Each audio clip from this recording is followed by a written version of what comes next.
Hey, the better rifle. Drop the gun! Oh, shit! I'm hit. I'm okay. I'm okay. But not gonna die. Welcome to Badges, Bullets, and Blunders, the show that tells funny cop stories from real people who live them. I'm the host, Travis Harless. Today's guest is my good friend, Ryan. Ryan is a sergeant with a police department in California. Ryan, why don't you tell us a little bit about yourself? What did you do before you became a police officer? How long have you been a police officer? And what kind of assignments have you worked as an officer? So prior to being a police officer, I was in the United States Marine Corps for 8 years. 8-ish years, like 7 3/4, whatever. Mm-hmm. Got out of the Marine Corps, went straight into the police academy. And What'd you do in the Marine Corps? in the Marine Corps, I was a little bit of everything, honestly. So when I got recruited, I wanted to be a military police officer. Mm-hmm. And they were full, so we couldn't get in that one. So the recruiter told me this great story about security forces, and it's the same thing as being a military police officer. As a recruiter would. Yeah. So come to find out, after I go through boot camp and all my schooling, and I was kind of wondering why they sent me to the School of Infantry instead of, was it MCT or whatever that is. And then I get to security force school, and they're like, oh, yeah, you're only going to be in security force for 2 years, and then you go to the infantry. Yeah. Oh, cool. So first 2 years I was in security forces, and then I went to beautiful 29 Palms for was with the 2-7 over there. Being in the infantry in peacetime is like it's like being on a football team that practices every day but never plays a game. Correct. And lots of cleaning. And you clean a lot. Clean guns, clean apartments, clean everything. Yeah. So I was in the infantry for about a year, and then re-enlisted because I had no plans of anything. I had a wife and child to support. So as part of my re-enlistment bonus, they let me FAP out to military police for a year. So I did MPs for a year. And then I went to Pendleton, where I was a range coach and marksmanship instructor and all that at boot camp. I think you and I had a little overlap there. When I was in boot camp, I think you were working the sound cart probably at the time. Yeah, something like that. Yeah, 2002. Mm, Summer of 2002. Yeah. Summer, fall? right around there. Yeah. Okay. So yeah, I did that until it was time to get out, and then came home and became a police officer. And in January, it'll be 20 years. Ooh. Oh, What kind of assignments have you worked as an officer? a little bit of everything. Patrol, obviously. I worked the academy as RTO and PT instructor and, all that kind of stuff for a while. I was in the directed policing unit for a little while. That's like the precursor to our impact team. Yeah. It was kind of like we used to call it the city council hit squad. Yeah. Whenever the city council gets complaints about things, they send it to the department, and then the directed policing unit would go handle everything from people skateboarding in front of schools to drug sales cases and a little bit of everything. So it was a good time. But went from there to the gang unit. I've been in the gang unit twice. Been kicked out twice. Then did VCAT, the apprehension team, undercover, catching all the bad guys. Marshals task force while I was in there. I worked in the training office for a while doing like backgrounds, and I was the fleet manager. And The cars are. yeah, cars are. That's a lot of power. That's like, They took that away from the officers in a sworn position, which I think is a good thing, because that person, that one senior officer, has got a shit ton of power. If you control where the cars go and who they go to, yeah. it was different back then. Yeah. A lot different. Like you didn't ask for cars. Yeah. You didn't. Yeah. And backgrounds and hiring and all that kind of stuff. So I was a pogue for like 3 years. What was- worked inside you- the department? Sorry, before you go on, there was when you were the car czar, and there was a guy whose car was shopped, and he asked you if he could take home a fleet. Remember that? Oh no, this guy. I used to really take that stuff personal. Yeah. You know what I mean? And This dude had wrecked like 3 cars, and he was at fault in all 3 of these deals. And he wrecks one and comes right in my office. Hey man, can I get a car? I was like, no, you can't have a car. And he's, I can't afford you to drive these things anymore. Yeah. You know? We can get you a bicycle. Come on, man. I'm like, I'm going through a divorce and I need money and no, dude, you're not. I'm not giving you a car. You know. All of a sudden, one of my fleet cars, the checkout cars, is missing. I cannot find this thing anywhere. I was like, I bet you that son of a bitch took my car. Yeah. So I drove to his house. And there it is, parked right in front of his house. And he's on vacation. He's gone. He like just left this car there parked in front of his house. I said, fine, dude, you want this car? It's yours. And I issued it to him. The fleet cars, you know how those things are, dude. 100,000+ miles on them, like hubcaps missing and rust spots. And so he stayed in that car for a very, very, very long time. Until I left that office, I think. Yeah. See, that's your car now. Sorry, I keep talking. So you work training and then and where else? What did I say? VCAT? I think Yeah, you that's already it. said VCAT, yeah. You were also a polygrapher. Oh, yeah. I did polygraphs. I went to polygraph school. What? Is that not the right terminology? Polygrapher? Yeah. Yeah, that's one of them. Okay, come on. Polygraph- Don't try to shit on me, dude. No, I'm not. I just don't know English that well. I thought you were Polygrapher or I thought you were polygraph talking about, like, examiner. or- This ESL motherfucker's trying to tell me. I thought you were talking about polygamy.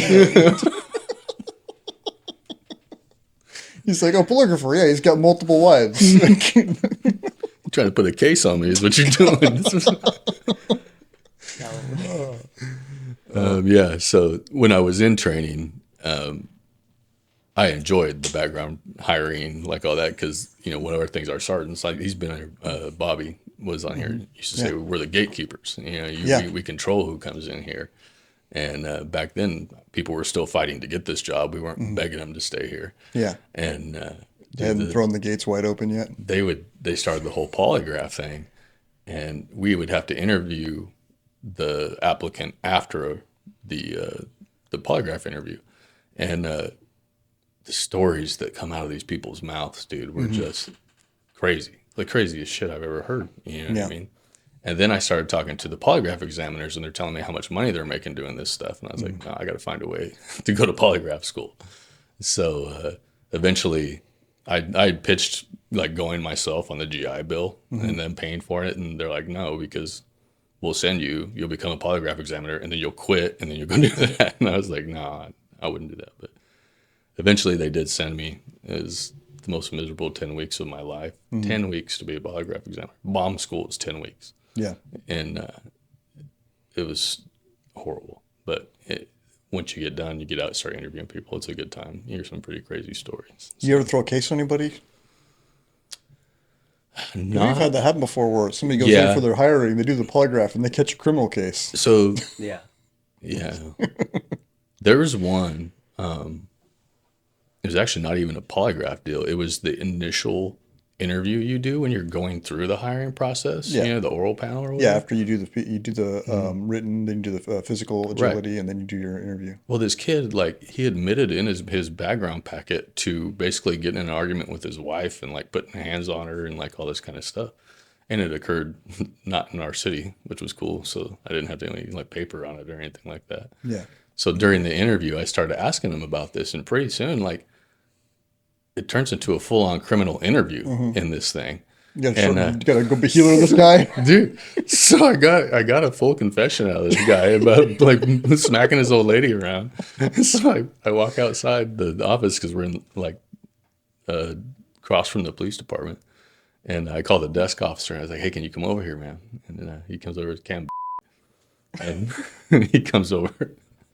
And it's like, "All right, man. Hey, stand up. Put your hands behind your back." And he looks at me like he lost his mind. Hook him up right there in the interview and take him out. And the HR clerk is in there for all these interviews, you know. And after she walks out, or after dude's taken out of there, she looks at me. She's like, "At what point did he not realize that this is no longer a job interview?" He's like, "You were full on interrogating this guy in this thing." But, Caught a case. Yeah.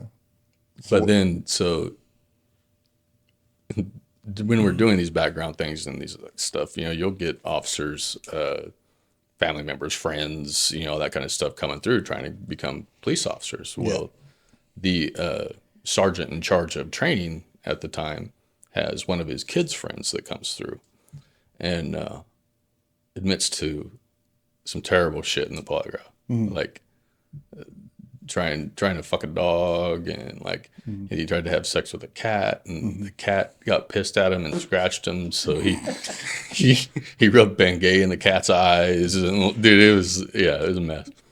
And then I'm talking to the sergeant afterwards, and I run it all down to him. He's like, "Oh my God, man!" He's like, "That kid used to freaking watch my dogs for me when we went out."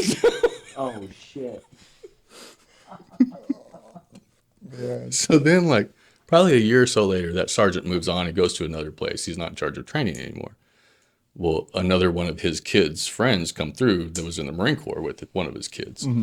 And same thing, goes to the polygraph, admits to terrible, terrible shit. Like, we interviewed him a little bit, but they were like, yeah, we got to get the sex crime detectives down here to come talk to this guy. And, he ends up, whatever occurs out of that case. And I get home and I was like, I called that sergeant from before. I was like, hey man, you're never going to believe this.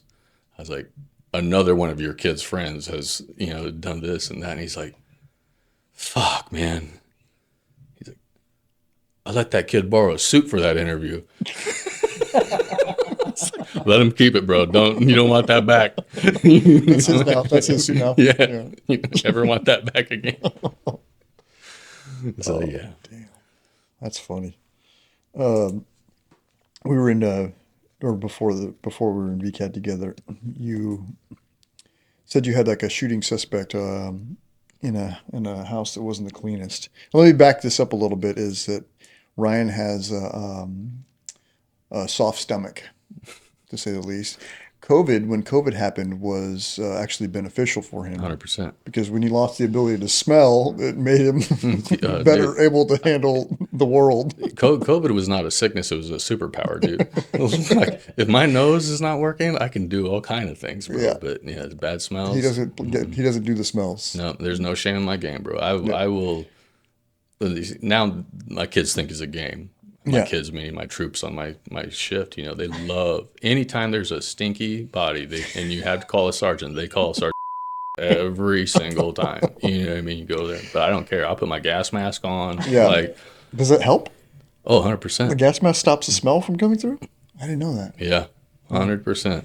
Like, I don't care if it messes up my hair, Yeah. whatever. I'm wearing my freaking gas mask, dude. That's smart.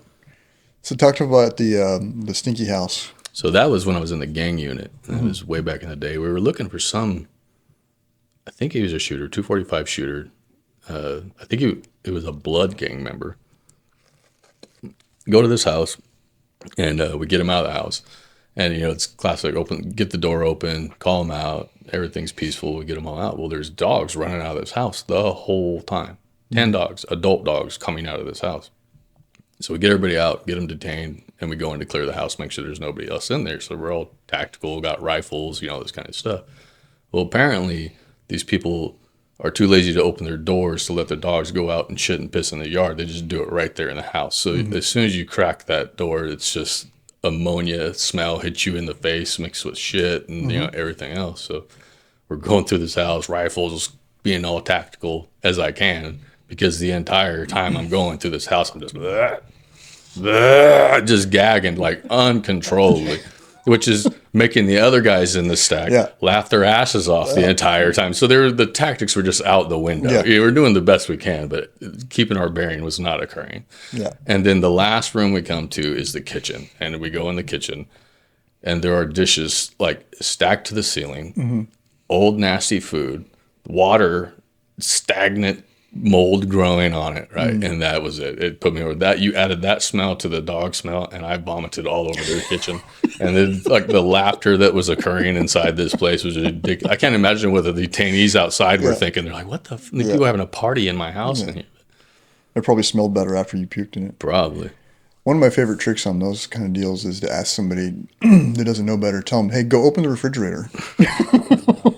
The one in the backyard? That's the worst. Nope, don't open the refrigerator. Oh, that reminds me when we were in VCAT and we were working with DOJ. They were doing a wire. That doesn't matter. We had a pursuit that crashed at one of our neighborhoods, and this guy had a couple of guns in the car, and he gets out, and we knew he was armed before we started chasing him. So he hits a couple of fences, and he gets like mid-block on this street, and this family comes out of the house, and they come out the front door, and they're like freaking out, like, hey, this guy just ran through our house. I'm like, well, it's probably our suspect. I describe him. Sure enough, it's going to be our guy. And so I was in VCAT, and VCAT is one of the offshoots of the SWAT team. So it's all SWAT guys, and we have a canine that we usually use, a SWAT canine. Well, we didn't have our SWAT canine there, and so we had one of the patrol canines who we had never trained with come over. I'm going to clear this house to go look for this guy, get a little perimeter set on it. And so we're like, hey, can we clear the house behind the dog? And he's like, yeah, we're good to go. Okay. So normally what we'll do is we'll send the dog, it'll go in, make a limited entry, kind of clear a room, and then it'll sit down. And then we'll come in, we'll clear behind it. And then the dog will clear the next room, and then we'll come in, we'll clear behind it. And that's how we go room to room. Well, this dog had never done that before. So he gets the dog up, and we're at the front door, open the door, make announcements, no response. He sends the dog, it runs in, and so immediately to the right, there's like a bedroom, and it runs in there, and it's like quiet, and we can't hear, and the dog's not doing anything. And he calls the dog back, and the dog comes running out, and it's got a shoe in its mouth. It's like thrashing the shoe around. I'm like, I don't think that this dog is really looking for a bad guy right now.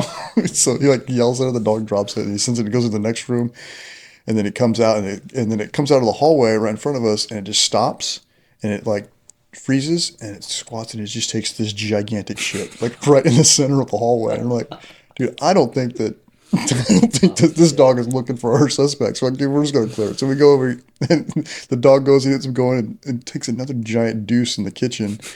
And two of them. Oh, and we're trying to clear this house, and like you said, it was just like fresh smelling, but just right out of the dog's ass, dog shit. And Carlos ends up stepping in it, which once you step in it, activates it, it makes it worse, and then it's like spreading it around. And these poor people, they're just trying to cook dinner one night, and some fucking gangster comes running into their house, and then the cops show up, and the fucking dog takes a shit in the living room. It's like, oh man, we ended up getting him. He was in the backyard, but yeah. After that, we learned, okay, we're gonna be a little more cautious on which dogs we use. When we were in VCAT, there was a guy we were looking for in a certain area of town where there's a large transient homeless population. And do you remember this? Yeah, when you did me dirty. Tell us about that one. So, I think he was wanted for assault with a deadly weapon on his like mom or grandma, because he hit him with a broomstick. Mm-hmm. I still remember that. And so we're looking for dude. We get info somehow that he's at some vacant building down off of the transient center of the world down there. Yeah. And I think I was on point on that building, and I see, dude, here he comes walking out of the building. And I'm like, heck yeah, excited, like, snatch this dude or whatever. And he's walking right down the middle of the street, and I'm the first one, pulls up on him, and I jump out, and, all right, dude, put your hands on top of your head. And I grab his hands, and I go to turn around so I could search him. And about halfway of turning my leg in to search him, the smell hits me. And I'm like, whoa. So I immediately, this is my signature move, like that. I push him up, and I'm holding his hands. And about that time, Travis pulls up, and I'm like, Travis, come get him. Come get this guy. And he's like, oh, no. Well, I pull up, and I see like panic on his face. He's got to hold this guy. And he's like, and I see panic, and I think like, uh-oh, like something bad is happening, So I jump out, and I come running real quick, like I'm going to come help him because something terrible is happening. And then I'm like, what's happening? And he can't talk.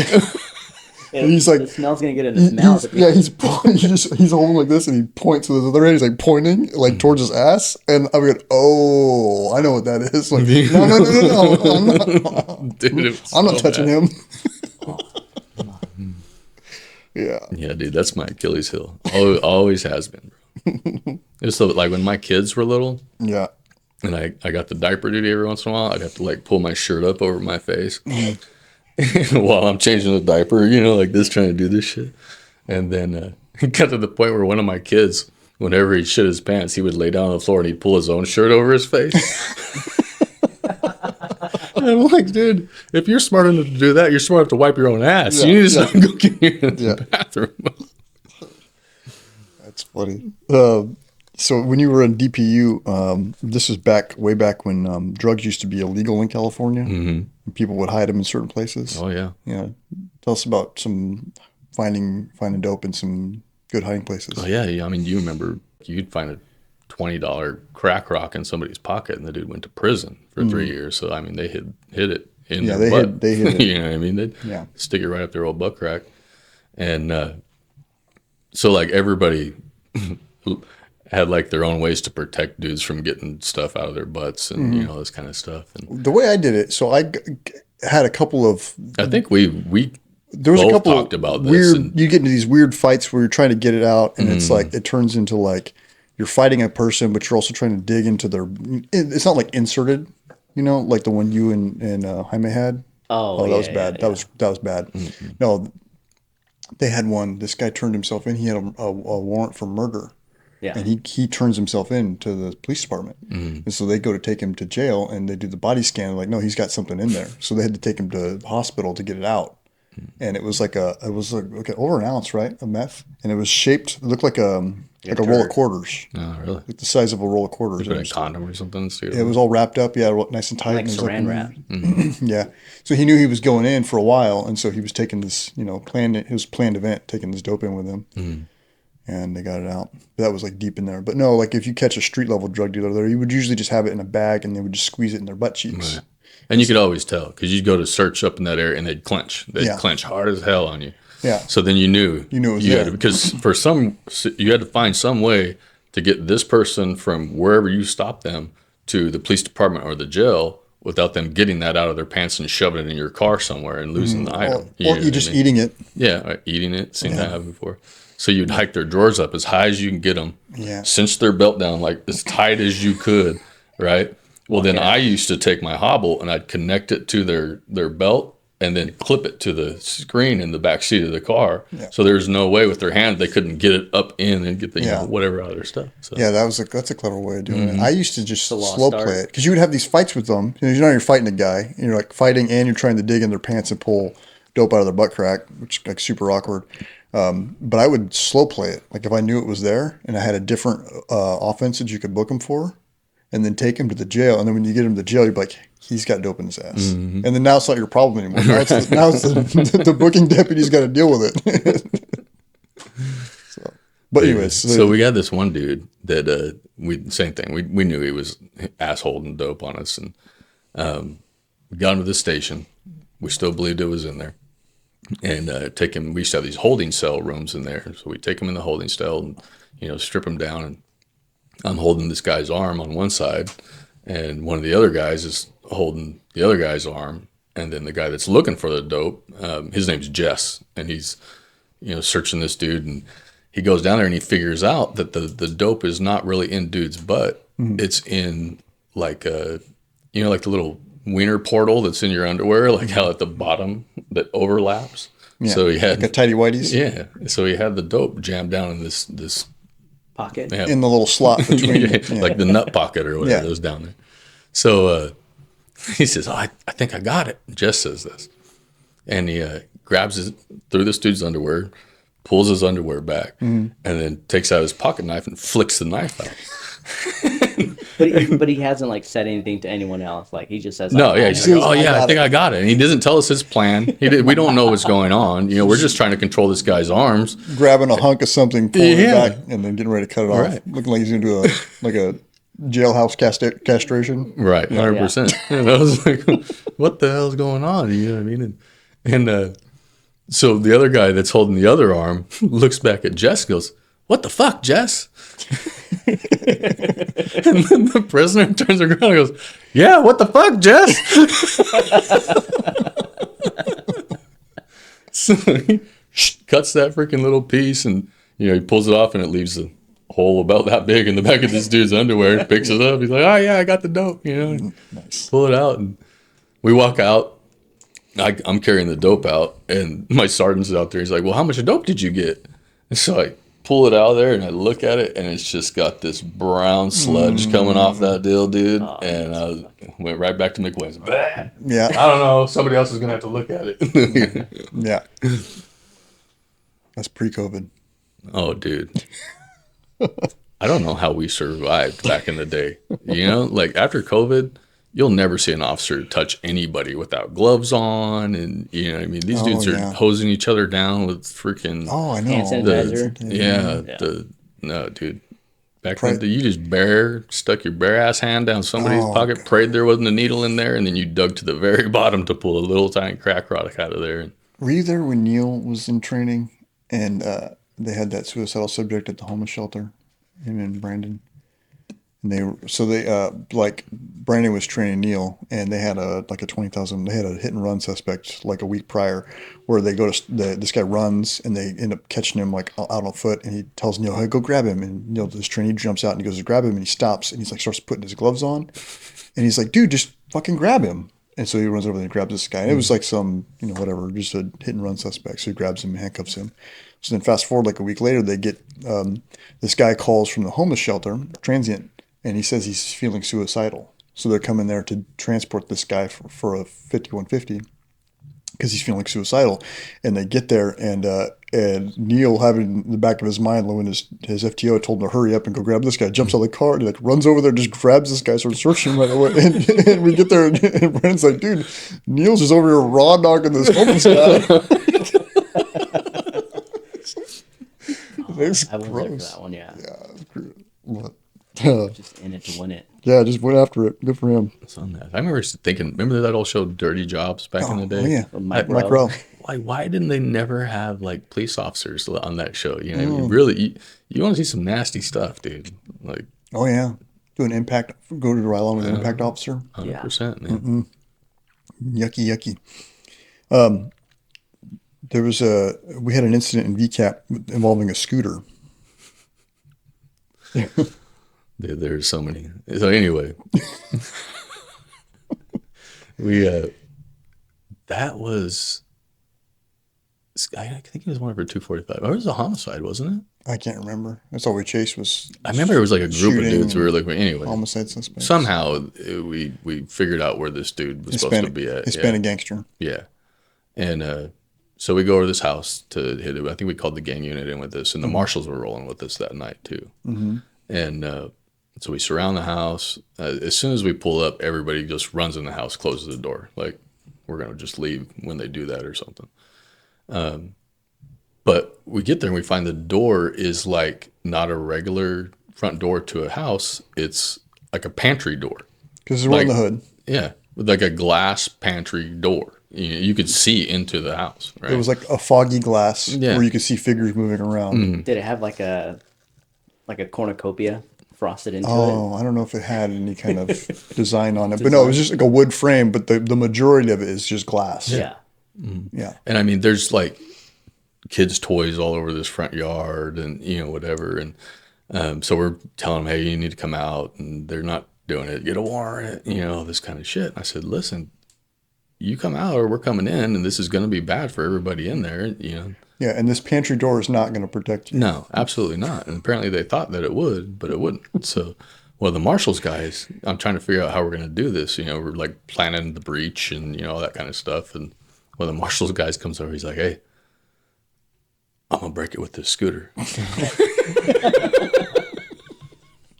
I'm like, and it's really like the only metal object. I mean, we have batons and stuff, I guess, could have worked. But, so I'm picturing, okay, like maybe he has a plan. Like, because I remember there was a curtain hanging down too. Mm-hmm. So I was thinking, okay, he's going to break it. He's going to rake the curtain out of the way, that kind of. Dude, he slung that sumbitch like a baseball right through the middle of that glass, and screams just come out of this house. Everybody's, ah! Yeah. But they're still not coming out. You know what I mean? So I start yelling in the house. I'm like, listen, motherfuckers, I'm going to throw every piece of furniture out in this front yard through this front window until you motherfuckers come out. And then they started coming out. And so we nicknamed that guy Scooter that threw it in there. Yeah. And chucked the scooter through a pantry door. It worked. Yeah. Got them all out. Stuck for a long time. So you used to be, back at one point, you were the full-time recruit training officer at the academy. Yeah. And we had a guy who was a former Navy SEAL. Yeah, so this was like very early on in the academy. And I mean, you remember the morning inspections. Every single morning you go through, you go down the line, you know, look at everybody's shirts, try to find anything you can wrong with their stuff, and you know, punish them for it one way or another. And it was a little more brutal back then, I think, than it was now. We got away with a little bit more as RTOs, but I remember when I was going through the class roster ahead of time, they said there was a Navy SEAL going through my class. So I'm like, hell yeah, you know, I got a Navy SEAL going to lead this class. He's going to make things easier for me, you know, this and that. And so I come out, we're doing morning inspection, and I see this Navy SEAL. And he is absolutely not what you would expect a Navy SEAL to look like. You know what I mean? Like he must have been out for a little while or something, because he gained some pounds. And so I step in front of him and I said, dude, you were a Navy SEAL? Said, sir, yes, sir. I said, you look more like a fucking Navy Walrus. So he got deemed a Navy Walrus. Yeah. A couple of guys on the SWAT team know Navy SEALs, active Navy SEALs, so they started asking him about it, and they tell these Navy guys in the Navy SEALs this whole story about the Navy Walrus and all this stuff, and I guess it got carried on down there. People were drawing pictures of Navy Walruses and hanging them on the wall. That's tight. All kinds of stuff. So Nice. All right. Thanks, Ryan, for coming out and talking to us. Thank you, everyone, for listening, and stay frosty. Nah, do it again. That one was good. Just This is just so he can have something else to shit on me no, about. I'm not, Wait, I promise you, I'm not gonna shit on you. Do your job. this is just going to be. I can't wait for the You subtitles. had like 3 uhs in there. The subtitles for this. All right, fine. Thanks, Ryan, for coming out and talking to us. Thank you, Anytime. everyone out there, for listening, and stay frosty. Perfect. Oh, that's That's a keeper. Yeah, it was this last episode. There was all kinds of fucking extra subtitles and shit in there.